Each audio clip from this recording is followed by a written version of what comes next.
जय हिंद मेरे प्यारे दोस्तों, आप सभी दोस्तों को मेरा नमस्कार। दोस्तों आज का हमारा क्लास है संविधान सभा के भाग 1 पर, ठीक है। और अनुच्छेद देखें तो 1 से लेकर के 4 तक का अनुच्छेद का जो प्रावधान है उसे भाग 1 में रखा गया है, ठीक है। जैसे दोस्तों अगर मूल संविधान जब बन करके तैयार हुआ 26 नवंबर 1949 को, तब उस समय दोस्तों भारतीय संविधान में 22 भाग 395 अनुच्छेद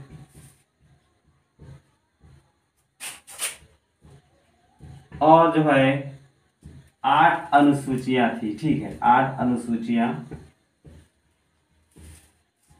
लेकिन दोस्तों वर्तमान में यही 22 भाग 395 अनुच्छेद और जो है ये जो अनुसूचियां हैं ये 12 अनुसूचियां हो गया है, ठीक है, 12 अनुसूचियां हो गया है, ठीक है। आज हम लोग इसी भाग में से भाग 1 को और अनुच्छेद 1 से लेकर के 4 तक को हम लोग आज क्लियर करने वाले हैं, ठीक है।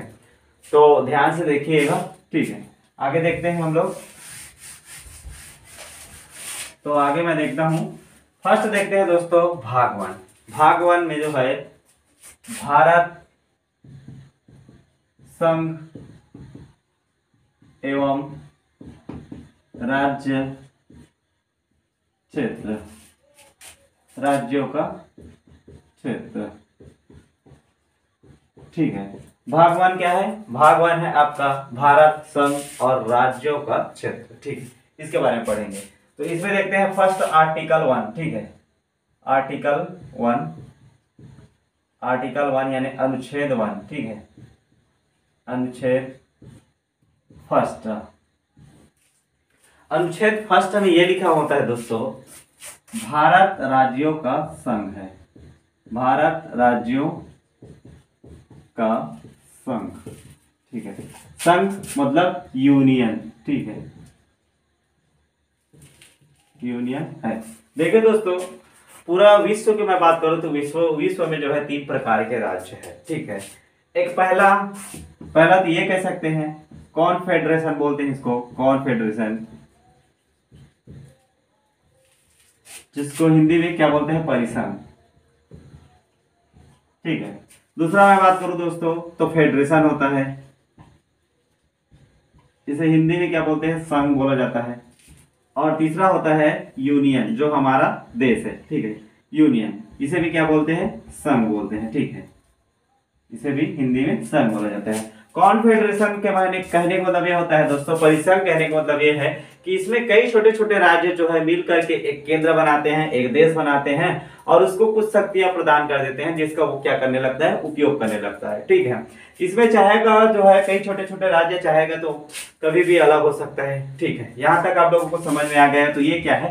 ये कॉन्फेडरेशन यानी परिसंघ है, ठीक है। और फेडरेशन को भी हिंदी में संघ कहा जाता है और यूनियन को भी हिंदी में संघ कहा जाता है, लेकिन दोनों में अंतर है दोस्तों। देखिए पहला बात तो ये है फेडरेशन संघ, इसमें क्या होता है? कई छोटे छोटे राज्य आपस में मिल करके एक केंद्र बनाते हैं और केंद्र को क्या करते हैं? कुछ शक्तियां प्रदान कर देते हैं, ठीक है, जिसका क्या करता है? वो उपयोग करने लगता है। लेकिन दोस्तों फेडरेशन में यह होता है, इसमें भी चाहेगा तो कई छोटे छोटे राज्य जो है आपस में जो है अगर किसी कारण से विवाद हो जाता है तो वो क्या कर सकता है? वो समझौता के रूप में क्या कर सकता है? वो अलग हो सकता है, ठीक है। चाहेगा तो ये जो है फेडरेशन तोड़ सकता है, यानी कि अलग हो सकते हैं उसमें से राज्य। लेकिन दोस्तों यूनियन में क्या होता है? अगर एक बार जो है उस देश में जुड़ गए तो वो कभी अलग नहीं हो सकता, ठीक है, ये यूनियन है।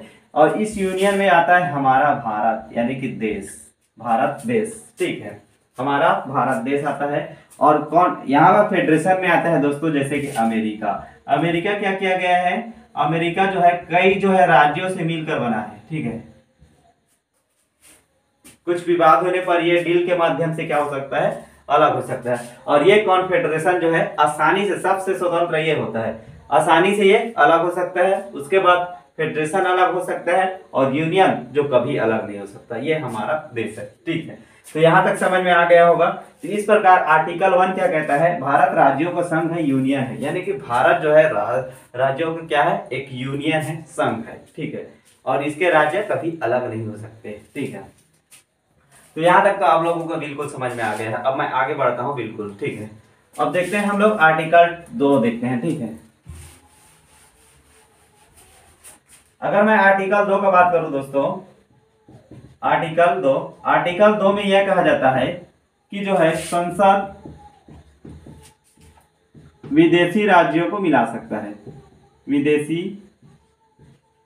विदेशी राज्यों को मिला सकता है, ठीक है, मिला सकता है, ठीक है। यहाँ तक तो आप लोगों को समझ में आ गया होगा।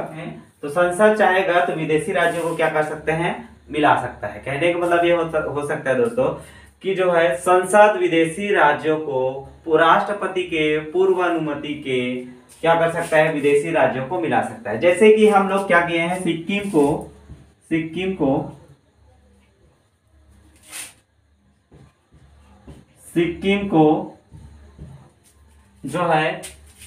को हम लोग 35वें संशोधन 1974 में क्या किया गया है, इसको सह राज्य बनाया गया, ठीक है। क्या किया गया है, इसको सह राज्य बनाया गया। कहने का मतलब यह है संसद जो है विदेशी राज्य, सिक्किम क्या था, पहले विदेशी राज्य था, और इसे जो है संविधान संशोधन 1935वां के तहत इसे क्या किया गया है, 1974 में सह राज्य बनाया गया है। लेकिन इसी को 16 मई 1975 के तहत 36वां संशोधन के तहत इसको क्या किया गया है, हमारे राज्यों 22वां राज्य बनाया गया, ठीक है, 22वां राज्य बनाया गया। देखिए संसद चाहेगा तो क्या कर सकते हैं, राष्ट्रपति के पूर्व अनुमति के क्या कर सकता है, विदेशी राज्य को हमारा देश में मिला सकते हैं, ठीक है। जैसे कि वर्तमान में क्या हुआ था, सिक्किम पहले जो है सिक्किम एक अलग सा देश था, ठीक है। उसको 35वां संशोधन 1974 के तहत हमारे भारतीय संविधान के स्पेशली आर्टिकल 2 का के तहत क्या किया गया है, इसे सह राज्य बनाया गया था 1974 में, ठीक है। बाद में इसे जो है 16 मई 1975 के तहत इसको क्या कर दिया गया है, 36वां संशोधन करके 1995 में 1975 में क्या कर दिया गया है, 22वां राज्य घोषित कर दिया गया है, या 22वां राज्य बनाया गया है। आगे देखते हैं हम लोग आर्टिकल 3 को।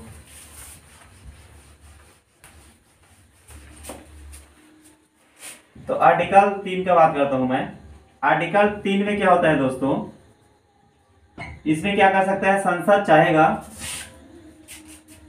चाहेगा तो नए राज्यों का निर्माण या राज्यों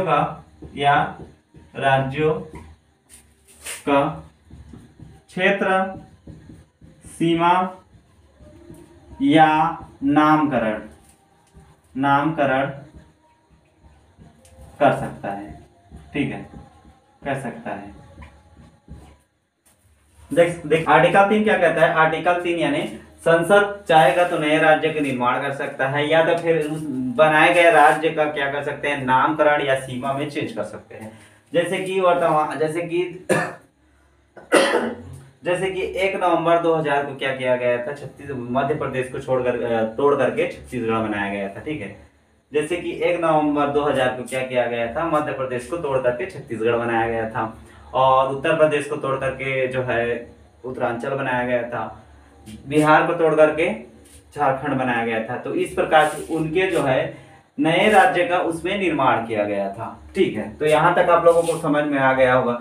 अगर जैसे कि नामकरण का बात करूं, जैसे कि अगर संसद चाहेगा तो कोई भी राज्य का जो है नाम को चेंज कर सकता है, कोई भी स्थान का नाम को चेंज कर सकता है। जैसे कि आपका इलाहाबाद है, इलाहाबाद को चाहेगा तो योगी नाथ कर सकता है, ठीक है। उत्तर प्रदेश को चाहेगा तो क्या कर सकता है, योगी नाथ कर सकता है।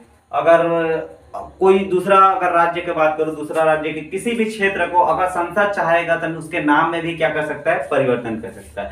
ये किसके तहत है, ये आर्टिकल 3 के तहत है, ठीक है। तो यहाँ तक आप लोगों को समझ में आ गया होगा। अब देखते हैं हम लोग आर्टिकल 4, ठीक है। आर्टिकल 4 का बात करूं तो आर्टिकल 4 में जो है अनुच्छेद 2 व 3 2 व 3 का जब कार्य चल रहा होगा तो उस समय क्या है, राष्ट्रपति उसमें हस्ताक्षर करने में बाध्य है। कहने का मतलब ये है, जब संसद किसी नए विदेशी राज्य को मिला रहा होगा या संसद जो है नए मतलब राज्यों को नए राज्य निर्माण कर रहा होगा या उसके नामकरण सीमा में चेंज कर रहा होगा, तो उस समय जो है राष्ट्रपति जो है हस्ताक्षर करने में क्या होगा, बाध्य होगा, उसको हस्ताक्षर करना ही पड़ेगा। ठीक है, लेकिन अभी आपको पता है इसके लिए जो है संसद में मतलब आधा से कुछ ज्यादा जो है वोट होना चाहिए या सहमति होना चाहिए। तो 545 वोट है, अगर 545 में से 273 वोट, ठीक है 273 वोट अगर चाहे 273 वोट मिल करके इसको क्या कर सकते हैं, इन कार्य को यानी कोई भी प्रावधान को चेंज कर सकता है। ठीक है, तो यहां तक आप लोगों को समझ में आ गया होगा। अब फिर से एक बार रिवीजन कर लेते हैं। भाग वन क्या है, भारत संघ एवं राज्यों का क्षेत्र। ठीक है, अब इसके अंतर्गत में हम लोग देखते हैं, इसके अंतर्गत में हम लोगों को 4 आर्टिकल देखने को मिलता है। पहला आर्टिकल यहाँ कहता है भारत राज्यों का संघ है यानी कि यूनियन है। भारत क्या है, राज्यों का संघ है यानी यूनियन है, भारत के राज्य कभी अलग नहीं हो सकते। ठीक है, यहां तक तो हो गया। दूसरा आर्टिकल देखते हैं। दूसरा आर्टिकल यह कहता है कि संसद विदेशी राज्यों को मिला सकता है। अगर संसद चाहेगा तो विदेशी राज्य को राष्ट्रपति की पूर्व अनुमति के क्या कर सकता है, इसको विदेशी राज्य को मिला सकता है। आर्टिकल 3 क्या कहता है, संसद जो है नए राज्यों को निर्माण कर सकता है या राज्यों का नामकरण सीमा में क्या कर सकता है, चेंज कर सकता है पूर्व राष्ट्रपति के अनुमति के, पूर्व अनुमति के। ठीक है, आगे आर्टिकल 4 यह कहता है, जब जो है विदेशी राज्य को संसद मिला रहा होगा या नए राज्य भारत के नए राज्य बना रहा होगा या उसके नाम सीमा या नामकरण में चेंज कर रहा होगा, तो उस समय जो है राष्ट्रपति क्या है, हस्ताक्षर करने में बाध्य है, ये कहता है। ठीक है, तो यहाँ तक आप लोगों को बिल्कुल समझ में आ गया होगा। ये रहा जो है भाग 1। अब आगे देखेंगे दोस्तों भाग 2। ठीक है, लेकिन आज के लिए इतना ही, और इसमें कुछ अन्य महत्वपूर्ण जानकारी भी है, उसको अगले वीडियो में देखते हैं। ठीक है, जय हिंद।